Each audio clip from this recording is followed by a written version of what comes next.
Hey, what's up everyone? It's Justin again, and we're at South Congress today, and today we're going to be reviewing the brand new Sony ZV-1. Is it the ultimate vlogging camera of 2020? Well, stick around and find out.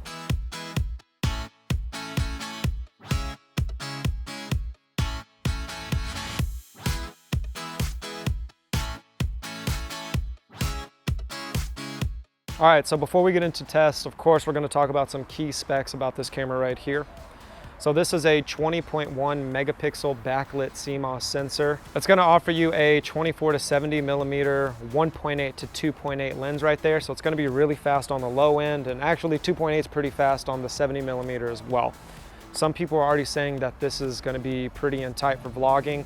But we're going to find out here in a second. I think 24 is more than enough, but we'll go ahead and run it through the paces and see how that holds up. You're actually not going to get a front dial and back dial anymore to actually access the menus. All you're going to have is this back dial right over here, which is a little tedious, but I guess they figure most people are going to be shooting this in a program mode anyways. Frame rates, you're going to get 4K up to 30 frames per second, 120 frames per second up to 1080p, and then you can actually shoot 960 frames per second and a burst mode in their HFR mode, which stands for high frame rates. It takes advantage of the Bionz X imaging processor in here, which is the newer one. That's going to be, a big contributor as to why your autofocus speed is blazing fast. And then the body does offer stabilization as well. And then we get a brand new microphone in here, a 3-pod directional mic on top, which I hear is pretty good. But like I said, we're going to run it through the paces. But one of the biggest things that Sony fanatics are like raving about right now, we finally get this flip out screen.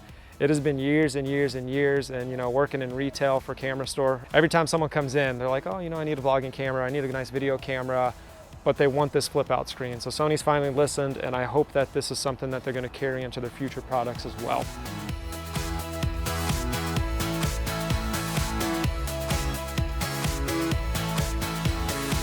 Okay, so right off the bat, I do see what people are talking about the 24 millimeters being in a little too tight. Where's Todd? No, but really the 24 millimeters is a little too tight because right now I'm using the grip and I still feel like it's helping. It definitely helps out, but 24 millimeters, if I bring it in, it's gonna be pretty tight. So I mean, that 2470 was I don't know why Sony went for that. I think a lot of people would have preferred like a wide angle, something, like a 10 to 18 or just something like that specifically for vloggers, but it's not terrible. So the facial tracking, I got continuous eye autofocus.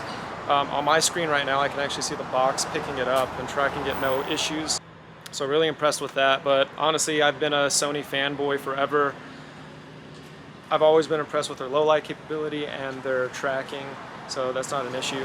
The flip out side screen, I always see myself looking off to that end as well. We do get a red record little light that's showing that we are currently recording. So that is a nice feature that Sony threw in there. You get it on the flip out screen as well, but it's just a nice little reminder to let us know that we are recording. Now let's see if the auto exposure picks up pretty well. Struggling a little bit, and it finally caught. Not as fast, but it's pretty fast, and overall happy with it.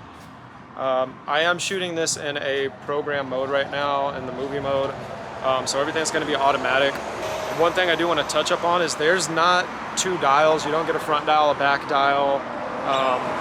You do get the little spin wheel right there, which is what you're going to use to change your aperture and your shutter if you are shooting in a manual mode.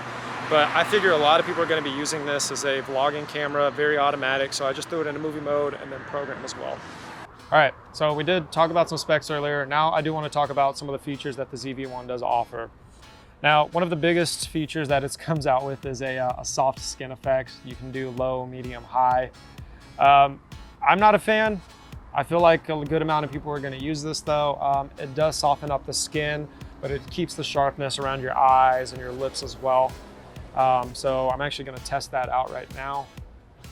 So this is it on low. So if I look, more pretty, more appealing, that's why it's on soft skin effect right now. Now I'm going to put it on medium and then high.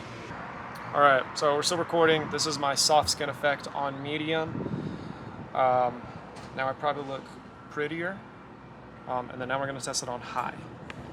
Okay, so this is take two of talking about the features for the skin tones. One thing I do want to say why it's take two is because when you're shooting in 4K, you actually have a approximate 5-minute record limit, and then it's going to cut off so the camera doesn't overheat. You can turn that setting off from standard to high. I did not turn it off, so it did cut off after 5 minutes, kind of in the middle of what we were doing. But I did change that setting, and then now it's going to prioritize record time and just give you a little warning saying that the temperatures might rise. Now, back to skin. The soft skin effect. So this camera offers a soft skin effect. So you have your low, your medium we were able to get through, but then I also did, just want to come back and then test the high and just let you see how that looks as well. And this is how my skin looks on the high. It's going to be very porcelain. I already know I have a baby face, so I probably look like a newborn right now, but it's very, very soft. Like I said, not a fan of this, but I could see some people using this. But for the rest of the video, I'm just going to go ahead, I'm going to leave it off.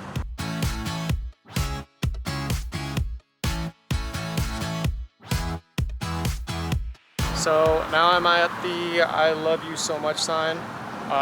It's getting really bright out here, so I'm gonna actually put on my Ray-Ban glasses. Whoa, Justin, do you have a focus puller? No guys, I don't. The ZV-1 features a brand new product, like a showcase feature in here. Now what that does is it's going to pull the focus when it shows that I'm holding up like a product in front of it. I don't have to cover my face. It's gonna work fine with the autofocus, the facial tracking. So right there, hold it away, back. It's really snappy. So no more of the days of having to, put your hand behind a product or actually put it in front of your face so it doesn't pick it up that way. All I have to do is just hold it in front, bam, picks it up, one more time, bam, picks it up, one more time, bam, picks it up. So this is a really cool feature that Sony added into their new autofocus system.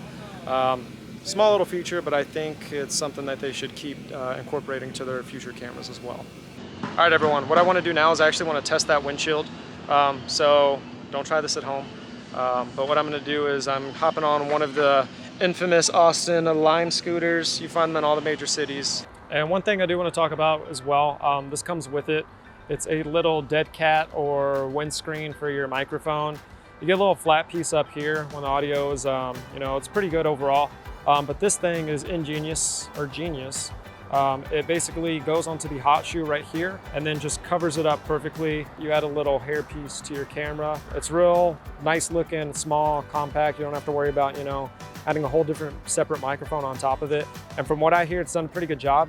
But what we're gonna do is we're gonna get on one of these Lime scooters and actually test it and see if it helps out with that wind as well. So I'm testing the wind right now with the windsock going down Congress. Please don't get hit by a car. And then we're testing stabilization as well. So I'm gonna go up the street a little bit. It is hard to ride this thing with so that was a terrible idea by Todd White. I just want to reiterate, this was Todd White's idea, not mine, of course.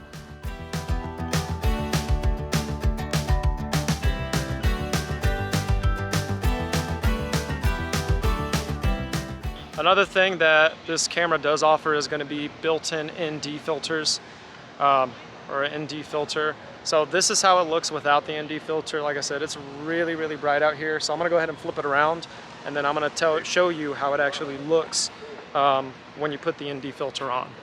So this is with my ND filter on. Now, really happy with that. It's not going to blow out my highlights anymore. I'm really happy that Sony incorporated it. Hasn't incorporated this before. But really happy with it. You can leave it on an auto mode and it does a fairly good job. But just for, this reference right here, I'm gonna turn it on and turn it off. So let me know what y'all think, if you actually think the ND filter is helping out at all, or not very much.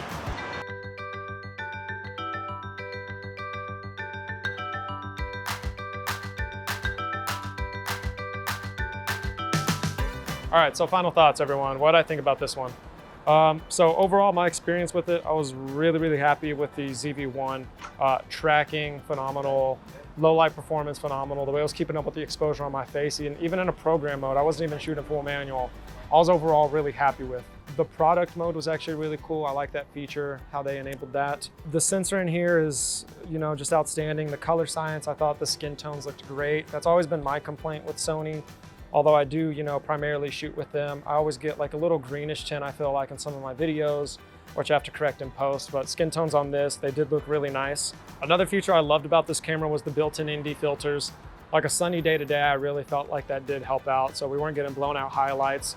I was really happy that Sony incorporated ND filters, and I think a lot of other manufacturers are hopefully gonna follow what they did there. Stabilization, once again, A1, I really enjoyed it.